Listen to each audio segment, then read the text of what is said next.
The first month of the new year, or that's the year 2019, is rounding off with good news for the Nigerian nation as the country moves 4 points up in the World Corruption Ranking of Transparency International. It moved from 148 to 144.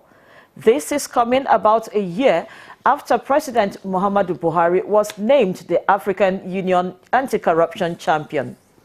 Analysts say that this goes to show that the anti-corruption fight of the present administration has gained international recognition.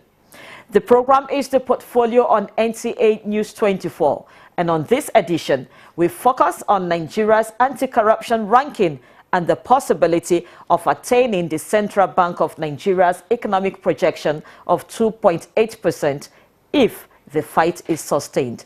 I am Vivian Itekbefo. Welcome.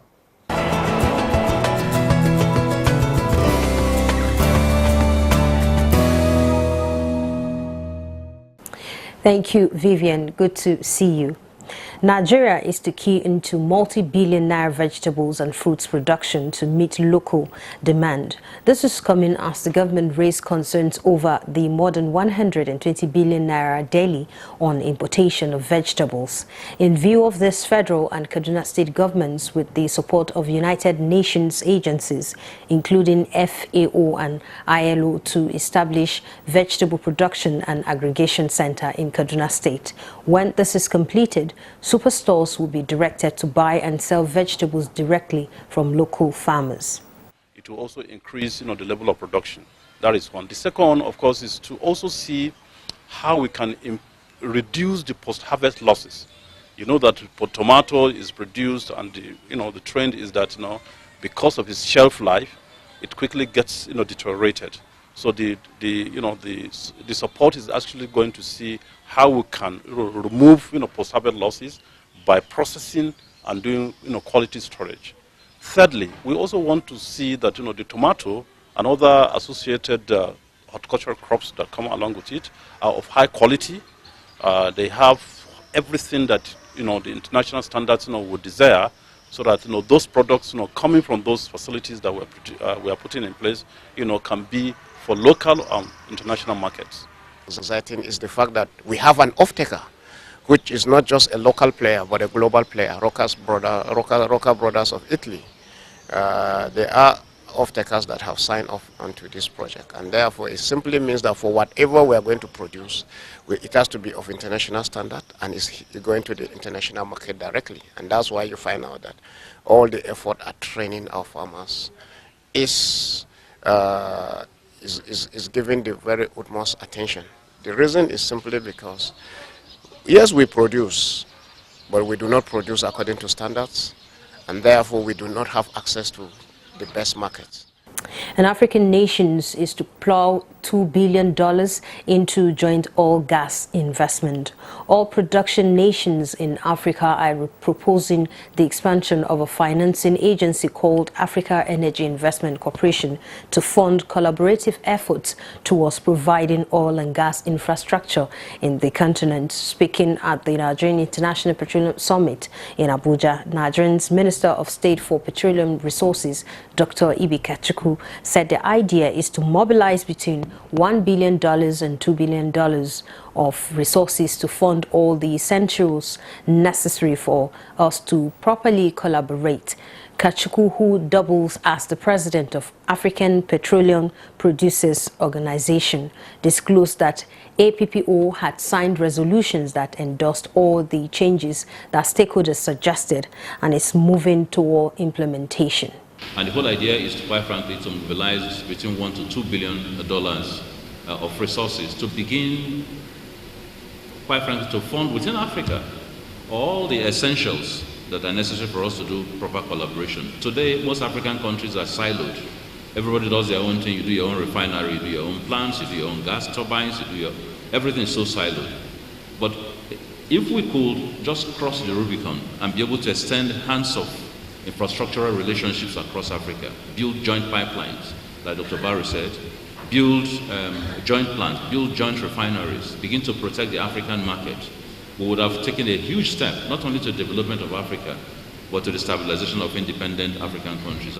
And that's it on the news. Portfolio News continues with Vivian. I'm Comfort Amadou. Thanks for watching.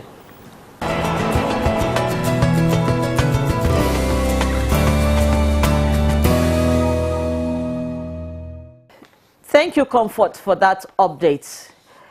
Now let's get into the business of the day. It will interest you to know that Nigeria moved marginally from 148 to the 144th position in the latest Transparency International Corruption Perception Index worldwide. Nigeria tied with countries like Kenya, Comoros, Guatemala, and Mauritania.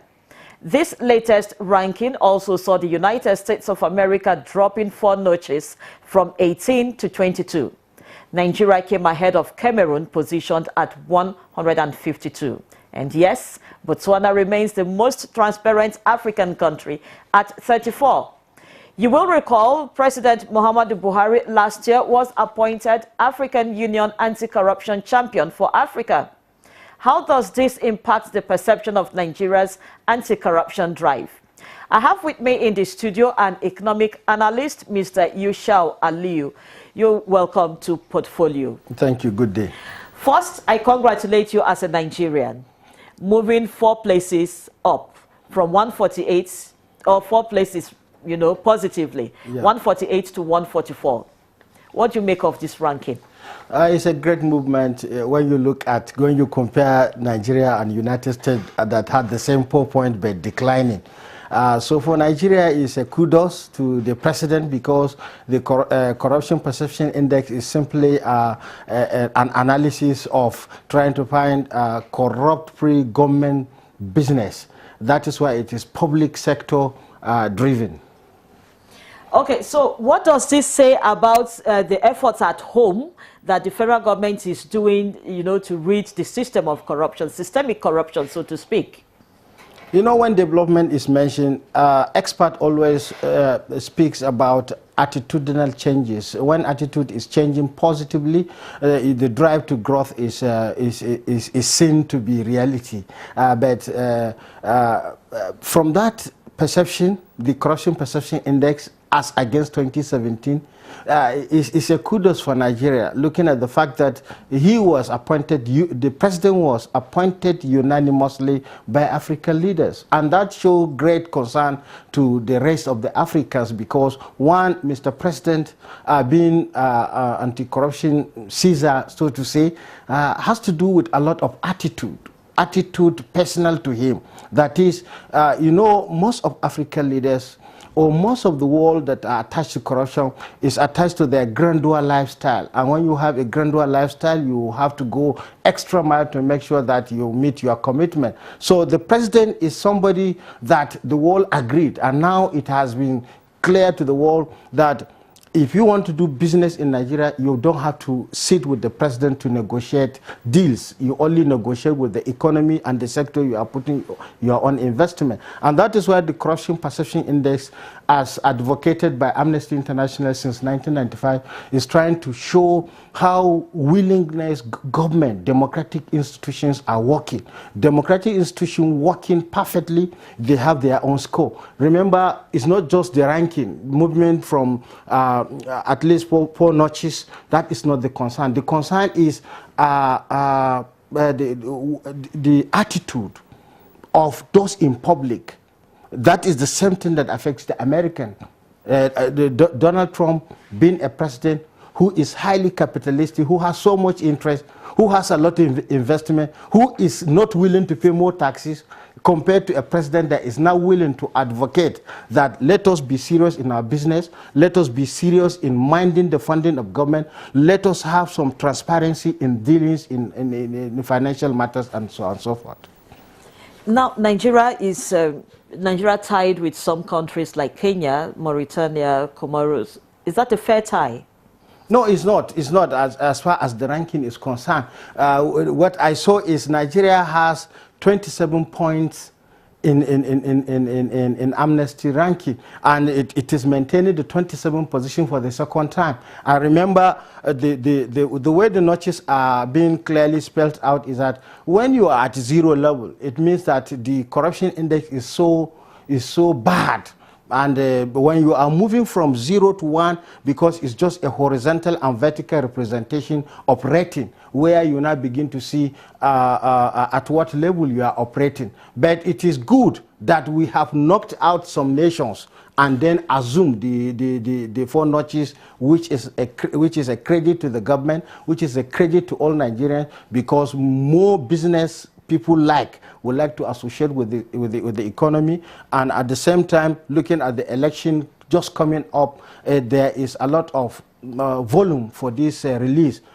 What I mean here is that when you check, for instance, some people, when Amnesty is ranking Nigeria, Transparency International, Transparency International is ranking Nigeria poorly, people will begin to celebrating. Why?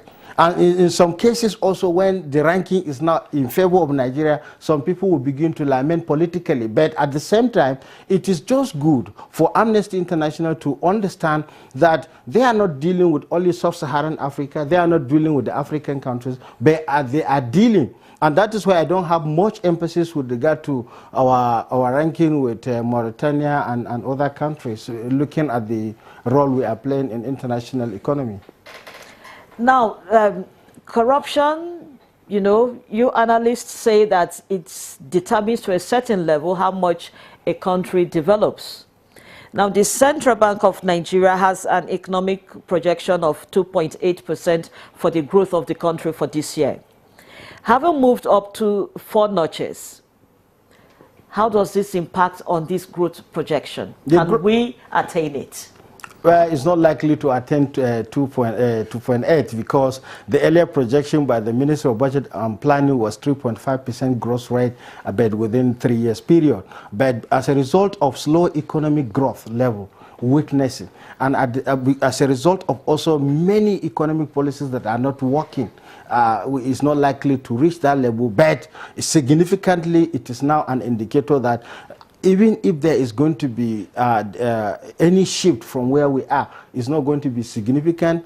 But looking at the political situation in the country, because investors are not only looking at the notches that we are now in favor of Nigeria, they are looking at what is going to likely happen after the transition which we are about to witness in 2019. How positive would you describe our business environment?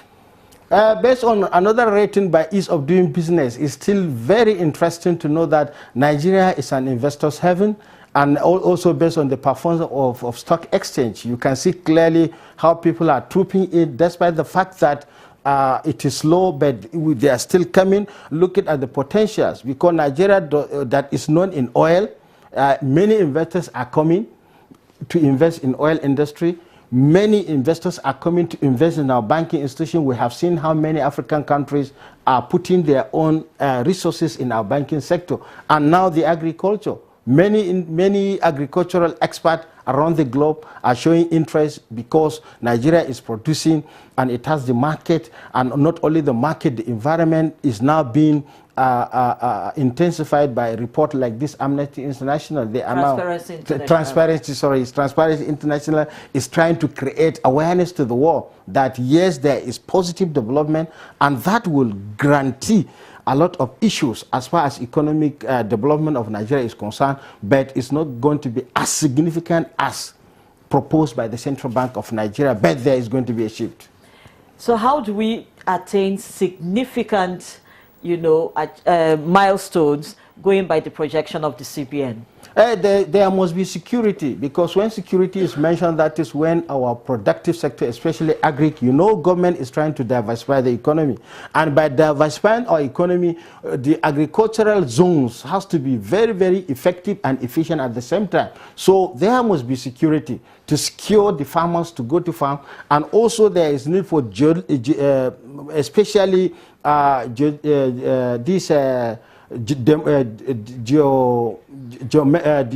geographic institution to try as much as to project the weather so that we can carefully study the environment and as well study what we are going to produce in the agricultural season. You remember last year there was flooding. If there was flooding, then there is going to be a lot of risks attached to the output of agriculture within the same period. But if there is good projection, there is good analysis, farmers will be guided, agricultural experts will be guided, as well as even policy makers, what and what to produce. Now, this rating, or ranking, should I say, definitely means that there is better global recognition for Nigeria's anti-corruption fight. Right now at the moment, there are arguments for and against issues around the judiciary, which the U.S. had made its own comments to Nigeria. But the U.S. by this ranking has fallen by 4 places. What do we make of this? American economy is already in trouble. It's in trouble because it's had a trade war with the Chinese. And the trade war with the Chinese is not in favor of the Americans.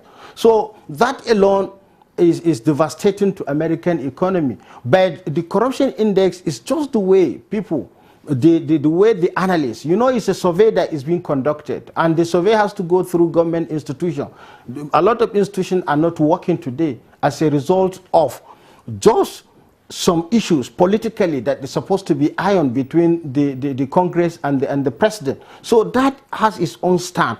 But what we are looking here is the Americans looking at Nigeria. Yes, they have a say. We are practicing American presidential system of government, and they imported American democracy system into our own system. So they have concern over our democracy. And remember, most of this report, the index, the corruption perception index, is tied to democratic practice. How effective is your democracy? First, most of the nations that are on top ranking, like New Zealand and Denmark, for instance, they have a very stable democratic system.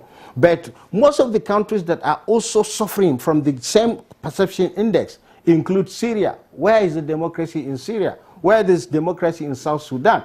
So these are some of the issues. The Americans, there is no way we can shy away from their own contribution, but we must be careful in trying to relate with other democracies of the world, as well as try to put our democracy in shape. So how do we put our democracy in shape to make sure that our ranking improves? As the democratic system, you have 3 arms of government. You have the executive, you have legislature, and you have judiciary. And it is expected, according to the doctrine of separation of powers developed by Montesquieu, he emphasized that these 3 arms of government must work separately. And if they should work separately, they should work along the system that is agreed upon, that is the Constitution. So wherever there is contradiction between the operations of this, we should try and harmonize. Remember, our system, the 3 arms of government, the executive, is now at war with legislators. So if they are at war with legislators, how do they resolve this issue? The democratic principle must be used. These are same rating which the institution would do against us in 2019. So therefore, there is need for us to look at rule of law. Rule of law as advocated by Evi Dicey, which the supremacy of the law must be respected. The fundamental human right, including the freedom of the press, must be respected. So, and also the press has to be fair in reporting the right argument, the right perception, so that the survey will now take into cognizance that every part of the democratic fundamentals are working in the same system, so that at the end, the ranking is helping the economy, the ranking is helping the institution, the ranking is even helping Africa, because we are the most populous nation, and also the anti-crusade war is taken to Nigeria. And if Nigeria is failing, definitely the whole Africa is failing. Well, Nigeria will not fail. That is not our prayer. Yes. And I'm sure President and his team and every one of us would like to see that Nigeria does not fail. So as we close on this segment, this global ranking of corruption perception index, we have improved. What does this send to the foreign investor? It's a clear signal that at least by the appointment of Mr. President in 2017 to lead the anti-corruption crusade in Africa, the perception now shows that there is more commitment, and showing more commitment, it means that there is going to be a lot of solidarity, not only solidarity, but there is going to be an additional patronage to the economy and also appreciation of the role played by the Nigerians in the war against corruption entirely around the globe. Thank you, Yushau Aliyu. You've always been with us every time we call on you. Thank you for sharing your thoughts with us. And I congratulate you again as a Nigerian on this very positive achievement coming at this time. Thank you very much. I would like to congratulate President Muhammadu Buhari for having the 4 notches on his own head. Yes, you're right. Thank you. And the program portfolio continues. Joy Uzo has the capital market review.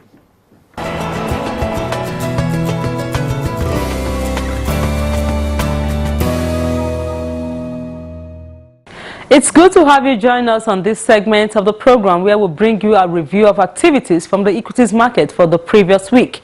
For the week ended January 25, 2019, a total turnover of 1.807 billion shares worth 17.232 billion naira in 18,332 deals were traded last week by investors on the floor of the Nigerian Stock Exchange. The NSE All-Share Index and market capitalization appreciated by 1.36% to close the week at 31,426.63 and 11.719 trillion naira respectively.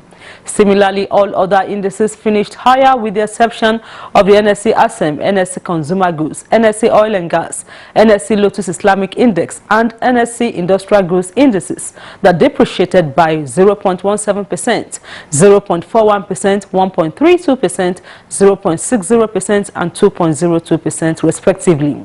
The financial services industry measured by volume led the activity chart with 1.625 billion shares valued at 14.696 billion naira traded in 11,778 deals, thus contributing 89.93% and 85.28% to the total equity turnover volume and value, respectively. The conglomerates industry followed with 83.560 million shares worth 138.309 million naira in 951 deals. The third place was consumer goods industry with a turnover of 36.251 million shares worth 1.002 billion naira in 2,224 deals.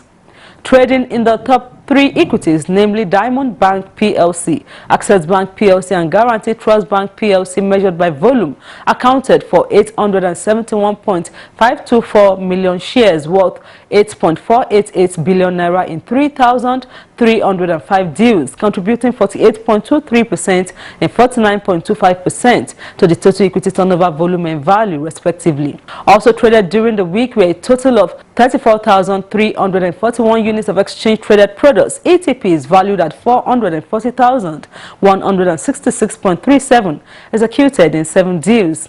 A total of 3,498 units of federal government bonds valued at 3.131 million naira were traded last week in 20 deals. 40 equities appreciated in price during the week under review. 25 equities depreciated in price while 103 equities remained unchanged.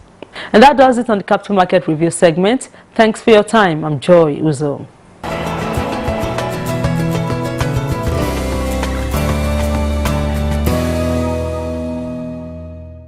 That has been our package on this edition of the portfolio. Remember to get back to us through the social media platforms showing on your screen. I am Vivian Itekbefo. Many thanks for your time.